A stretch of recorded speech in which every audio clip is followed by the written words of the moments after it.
In the coming weeks, American Cinema Editors, the Art Directors Guild, and Visual Effects Society are among the organizations that will be handing out their annual awards. The Visual Effects Society's feature competition is led by Avengers: Infinity War with 6 nominations, followed by Ready Player One with 5. The Art Directors Guild has 3 live-action feature categories: period, fantasy, and contemporary. Spread out among those categories are nominees including Black Panther, The Favorite, First Man, Mary Poppins Returns, and Roma. Meanwhile, American Cinema Editors, which hands out its annual Eddie Awards on February 1st, has 2 live-action narrative feature categories, one for drama and one for comedy.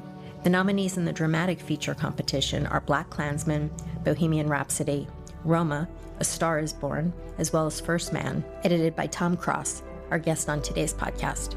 I'm Carolyn Giardina. Welcome to Behind the Screen.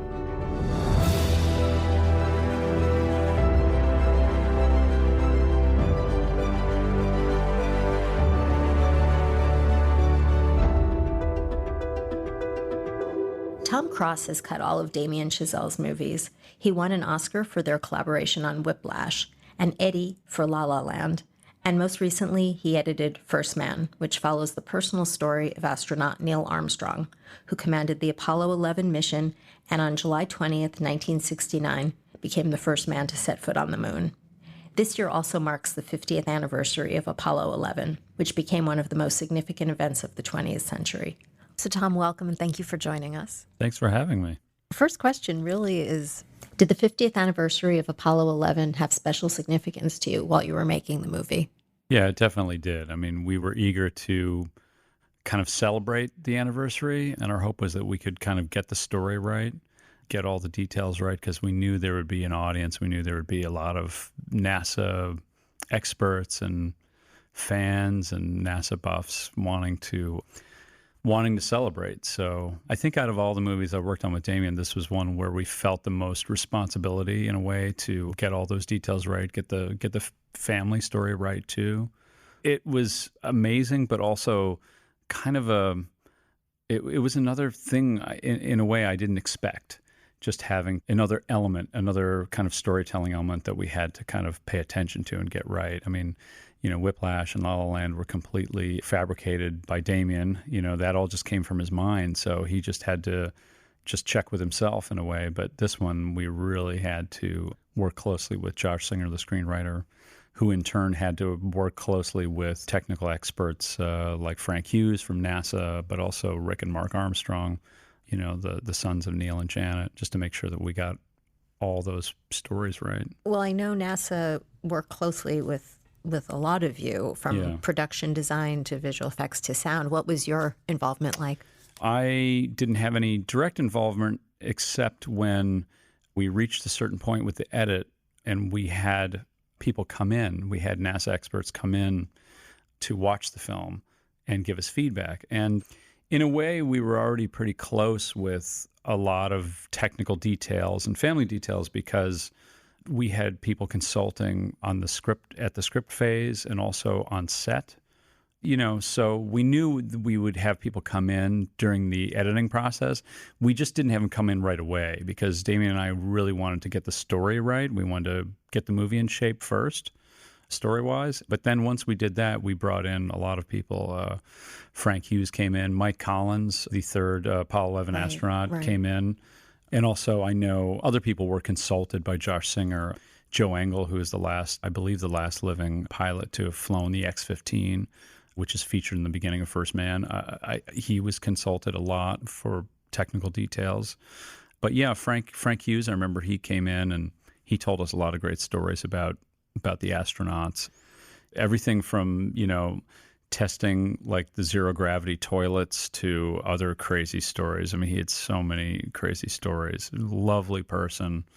He realized, I think it was clear that he and a lot of other people had experienced amazing things that other people don't experience, but at the same time, he really had a great sense of humor about it all. And he's the one who had pointed out this funny mistake that we made when I was editing the movie. I mean, for the most part, again, a lot of the stuff, by the time it came to editing, we were able to get a lot of technical things right. But there was a scene during the Gemini 8 spin when the Gemini 8 capsule goes out of control where Neil has to blow the RCS squibs in order to shoot out this propellant to stop the craft from spinning. Neil, we're in a bank. Shut off the Giardina's control systems. Code 400. Giardina control system shut down.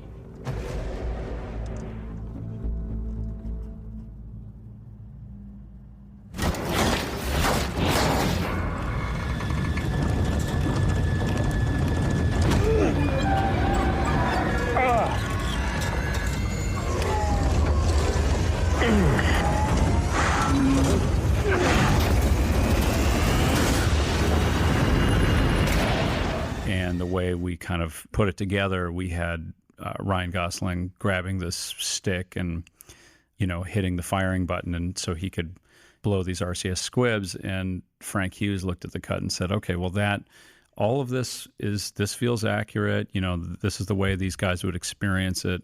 The sound that you guys have is accurate. The only thing is when he's pressing this button to fire the squibs, that he's actually pressing the talk button. So, Damien and I were just like, oh God, great.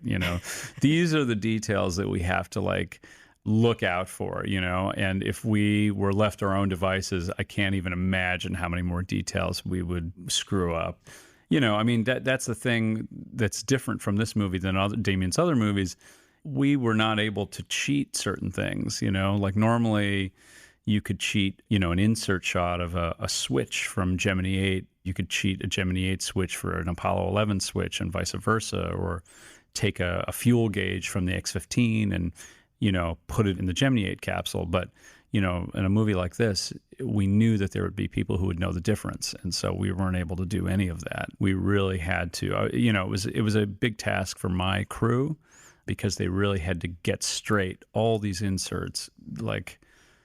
Damien shot this enormous amount of little details and rivets, on the ceiling of the craft, and little textures, on the walls of these space capsules, but also gauges and meters and switches. And it was very overwhelming. Damien shot, 1.7 million feet of film, more than he did on his other two movies, and in all these different formats. And my assistant somehow had to keep it all straight, because we'd be expected to have the right gauge when they're, looking at something during the Apollo 11 mission or the Gemini 8 mission. And so that was a new wrinkle for us. Now, another thing that made it so authentic is you actually used some footage from NASA that was incorporated into the production. We did. There was, Damien always wanted everything to feel very much like the NASA archival footage that he and Josh Singer looked at extensively when they were creating the script.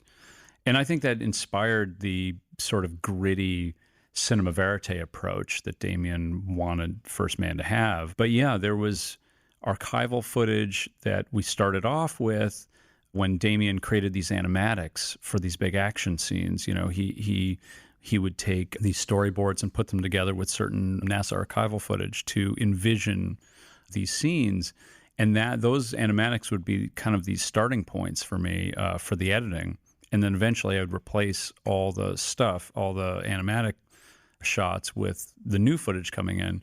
And our visual effects supervisor, Paul, and his visual effects producer, Kevin Elam, would basically, per Damien, would recreate these archival shots, but recreate them, using miniatures and shooting them on sometimes 16 millimeter or 35 millimeter, but just to replicate what had been done. And one of those shots that's a great replica is the shot of one of the stage rings flying off at the very end of the Apollo 11 launch. That was a shot where they really tried to recreate a real, actual archival shot. So you'll have things like that. But then during the launch itself, there are actual archival shots, pieces used. And some of my favorite stuff is where Paul Lambert would take part of an archival shot and combine it with CG or miniature photography in order to create this seamless... To extend the shot. Yeah, extend the shot. And Paul Lambert and NASA found this 70 millimeter high-quality archival footage that I guess either hadn't been seen for years or had never been seen. It was in this proprietary military format, so NASA didn't have the equipment to play it. So they said to Paul, if you guys find a way to scan it and give us back a copy for our archives, you're welcome to use it. And so Paul found a way to do it, and they scanned it. And so when you see this wide shot of Apollo 11 taking off, the center of the frame is actually 70 millimeter archival footage of Apollo 14 taking off. And Paul Lambert and his VFX team built out the sides to fill the wide CinemaScope frame. So you have a little bit of both, which is fun. There's a great shot where Neil says goodbye to his boys, and he gets into this limousine driveway, and the scene culminates with Justin Hurwitz's dramatic, almost Wagner score. It culminates with this shot of the Apollo 11 rocket sitting on the launch pad at dawn. Well, that was part.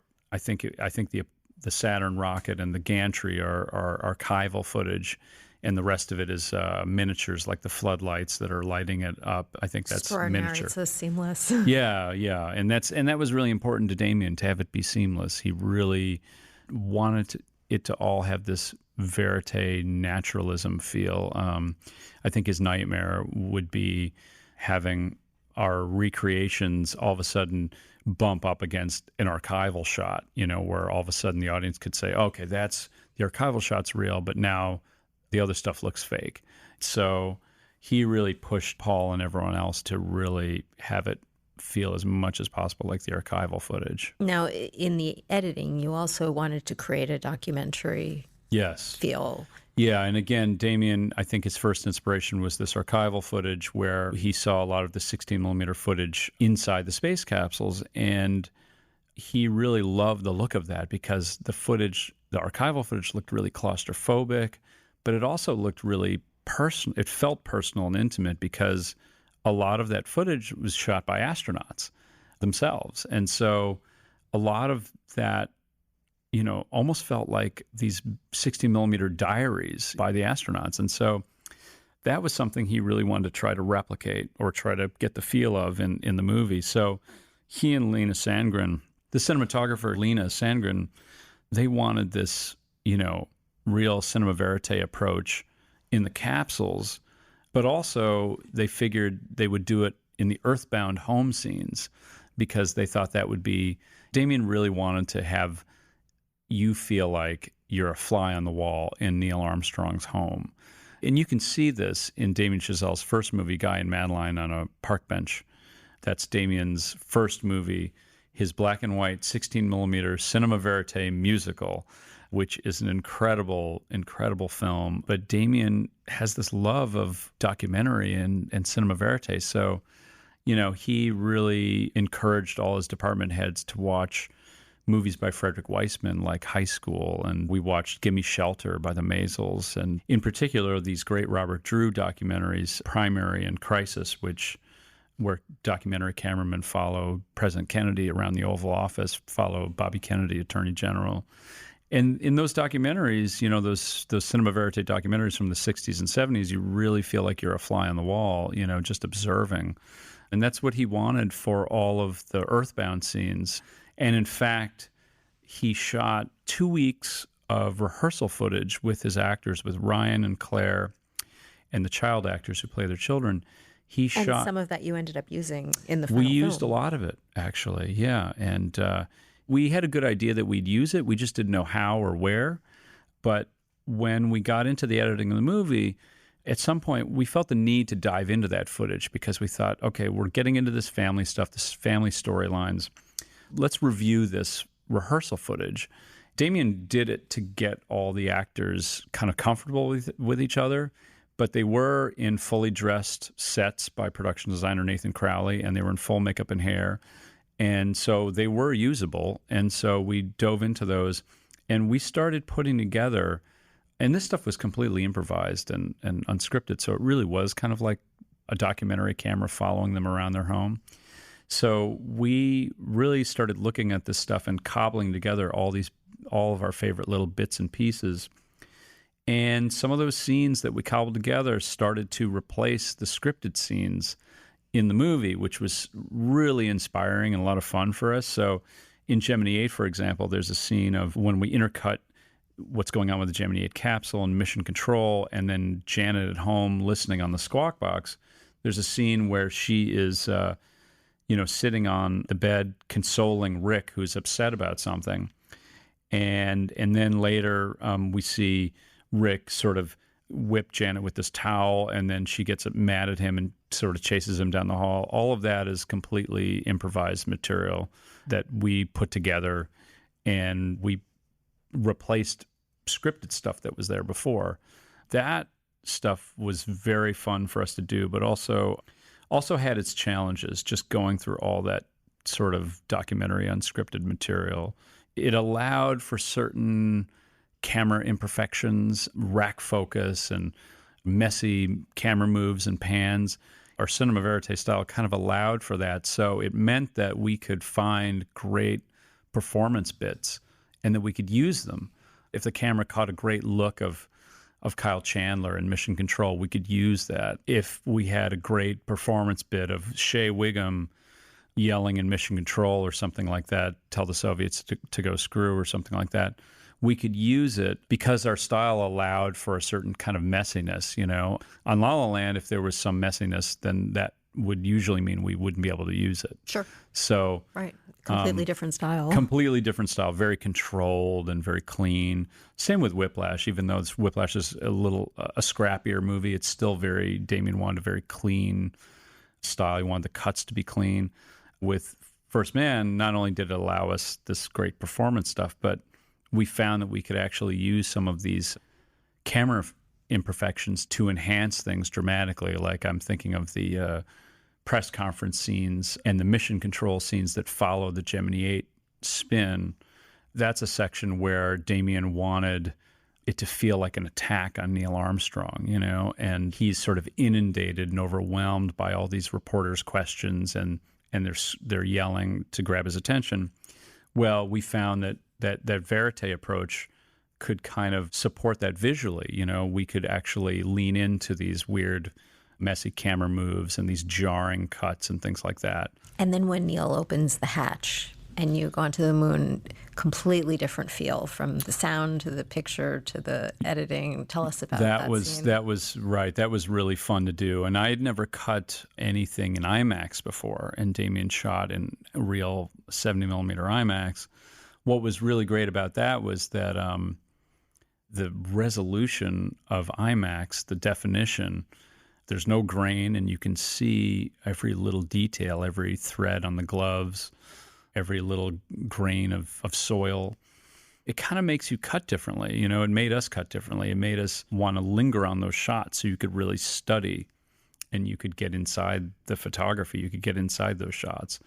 It just meant that the pace slowed down and became very different in feel than what had come before. Before, we really leaned into the cuttiness and the messiness.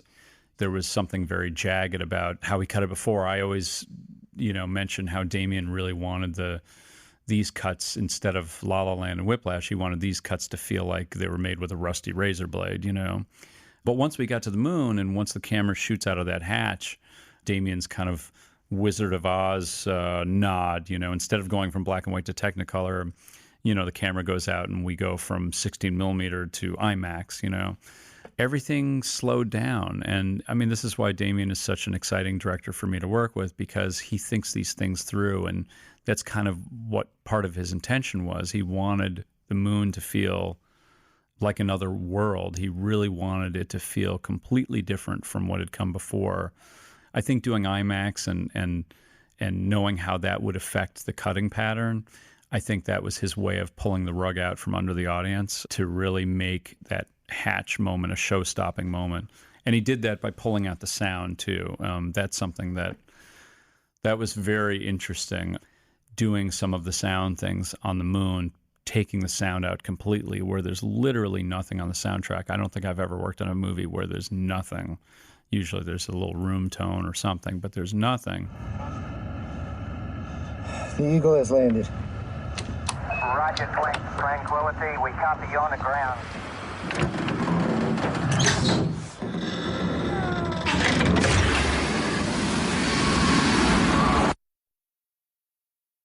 what I find is that sometimes in the theater, people can't take it. They panic. In the audience, they panic.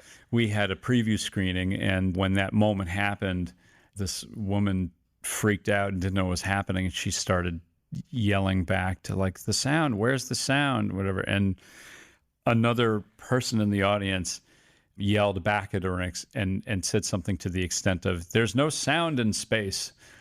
Which we thought was hilarious. But that was something I recognize, is that people aren't used to there being no sound at all, on the soundtrack. It's definitely an unusual choice. Yeah. What's exciting about it is that Damien just goes for those things, even though they're maybe a little risky, or you might send some people out to the theater lobby to complain about the sound going out or something. But Damien just goes for those moments.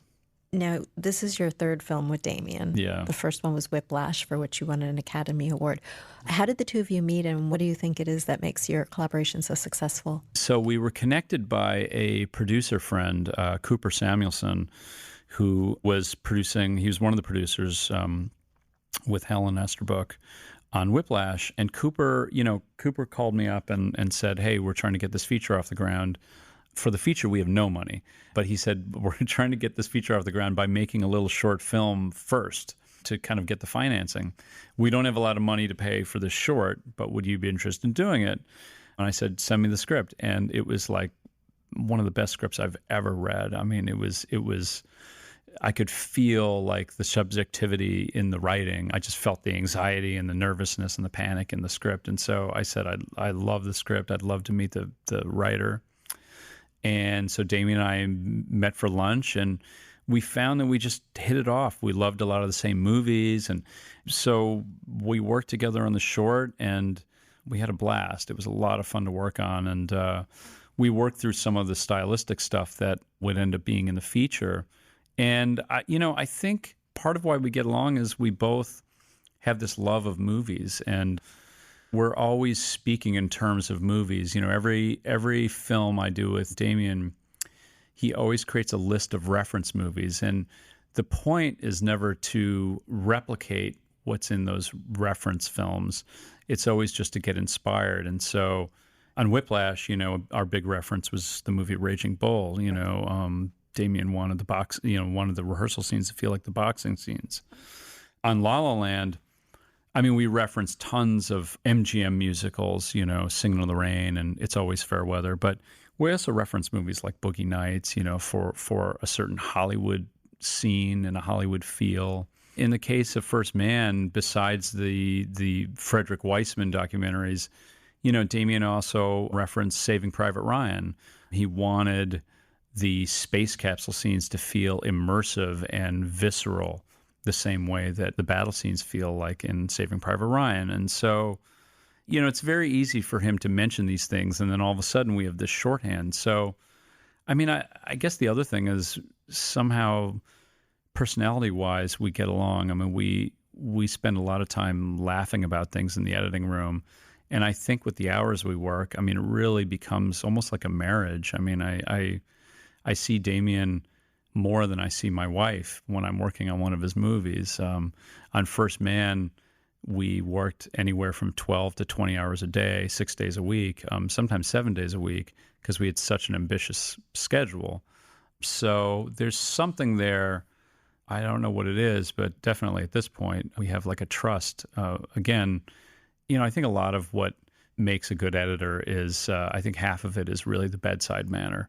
You have to be a good storyteller, but I think a big part of it is also the bedside manner, because the personalities have to be matched, because you spend so many hours with filmmakers, with this director, that if you didn't get along, then that would be a marriage that wouldn't last.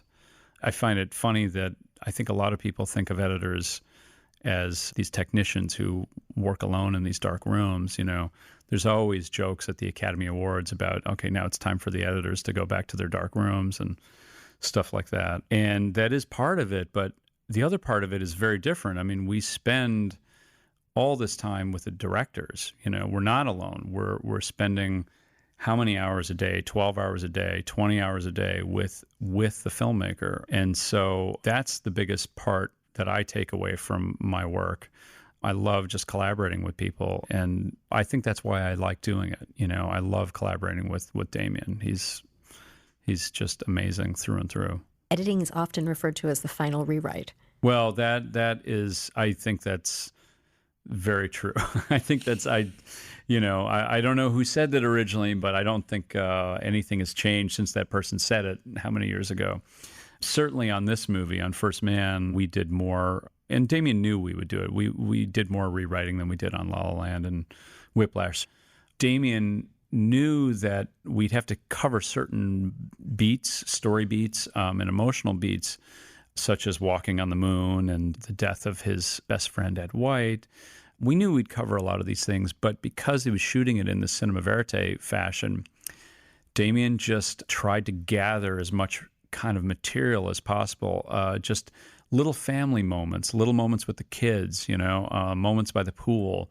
He knew that there would be, that Earthbound stuff in particular would have a certain amount of elasticity. And so he and Linus's crew would just shoot and shoot and shoot. So we'd have all this footage of the kids running around the neighborhood getting ice cream and, playing touch football and all this amazing stuff of the kids jumping in the pool in this completely recreated Armstrong home. I guess Nathan Crowley had completely built the Armstrong home from nothing. I think it was a vacant lot. They built this mid-century modern home and even put in an in-ground pool that wasn't there. Also, they could just burn it down in a sequence that got cut from the movie. Right. There was a house fire. Right. That was a scene that you had shot. It's a scene that we shot and we cut, an amazing scene, and it was beautifully done. And they burned the Nathan Crowley house down to the ground. But we cut it out primarily because Damien always envisioned the crux of First Man was going to be the balance between what he called the moon and the kitchen sink. And by that he meant it would be a balance between these dangerous, life-threatening space mission scenes and then the more mundane, ordinary, earthbound stuff. And he figured if we got that balance right, then we'd really be telling an interesting story. The earthbound stuff, again, was very ordinary and mundane and, Janet teaching Rick how to play the piano, and that was part of the point. So when we had this house fire, all of a sudden we had this earthbound scene which was literally life-threatening. And something about that, even though it really happened, and it was a big traumatic event in the Armstrong's life, it really felt all of a sudden like a Hollywood movie. It felt like a scene from a Hollywood movie because all of a sudden the stakes were extremely high and it was life and death, which is not how we wanted to play the family domestic earthbound scenes. We wanted to save that life and death for the missions. And so we ended up losing it. And that meant that we had to find some interesting transitions. And we ended up doing something, playing off with the feet, because the dancing feet with when Neil and Janet, they put a record on and they start slow dancing.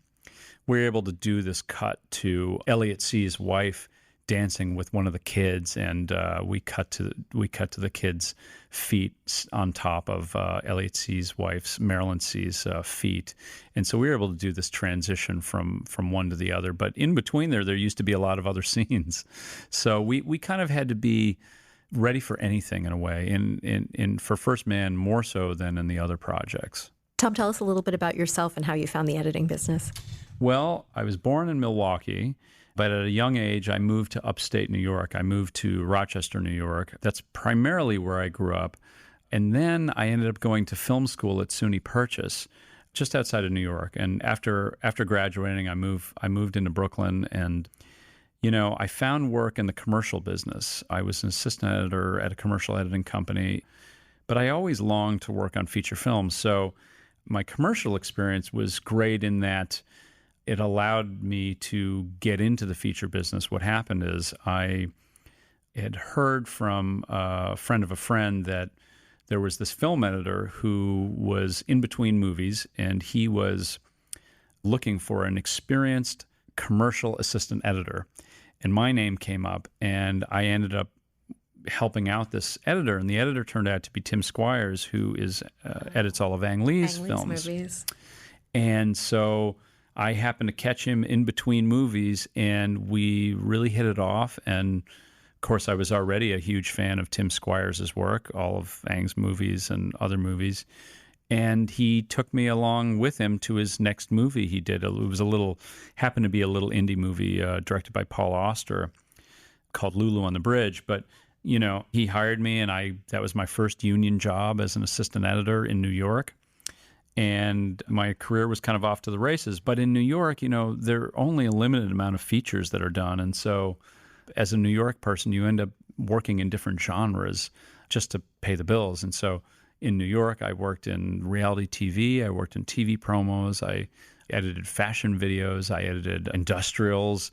You end up doing a lot. And it's not really what I would have chosen to do, but I'm really happy I had all that experience, because I like to think that all of that stuff that I did informs the work that I do now. And certainly the documentary editing that I did in New York, which I loved, that came into play when I worked on First Man, because First Man had a ton of improvised material, material where it was really shot in a documentary fashion, I mean, Linus Sandgren, the cinematographer, looked at an early rough cut of the movie, and he commented to me about how we ended up using a lot of these little camera moments, imperfections that he didn't expect.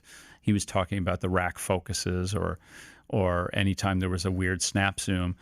And he didn't expect it, because I think Linus and his crew were just, all those little camera imperfections were just a means to an end. In other words, he was not trying to merely replicate cinema verite and all of its hallmarks and warts. He really was just trying to cover and follow the actors, the characters, as if they were subjects in a documentary. It's just that when Damien and I saw this stuff, we knew that our verite style could allow for certain things. And in some cases, we knew that actually it would help create energy and it would be more dynamic if we use some of these little moments. So I think that if I hadn't had that documentary experience early on, I think I would have found the task of editing First Man much more daunting. And now the American Cinema Editors Eddie Awards is coming up. Who are you looking forward to meeting? I am really looking forward to meeting Craig McKay. Who's receiving a Career Achievement Award that night. Yes, a much-deserved career achievement. I mean, I've never met Craig. We're Facebook friends, and we, send messages back and forth. And, he's been very sweet and supportive of my work. If he's seen one of my movies, he'll send a nice message. And that always gives me an excuse to sort of send something gushing back, just rewatched your masterpiece, Silence of the Lambs, for the 10th time. I love the FBI raid scene, which is, as an editor, I mean, I can totally geek out on things like that. His brilliant FBI, his parallel editing, his parallel editing misdirect, that you could do a whole podcast on that scene, in itself. And so I'm really excited to go see him, to meet him in person. And, Richie Marx just passed away.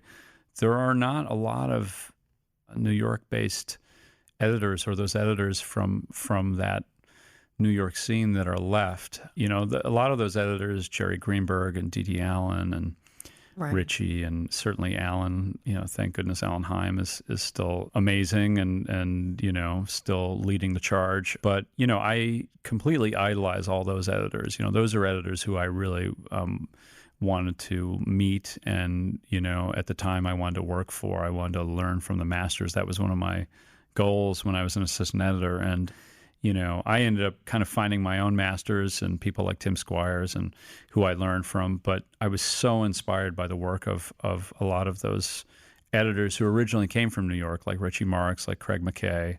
And so anytime I get to meet one of them or spend time with them, I can just, sit there and gaze at them lovingly. And I enjoy doing that. So I can't wait for the Eddies to see a lot of old friends, but also to meet Craig McKay. Well, thank you. I will see you there. I love it. Thank Can't you wait. for joining us today. Thanks for having me.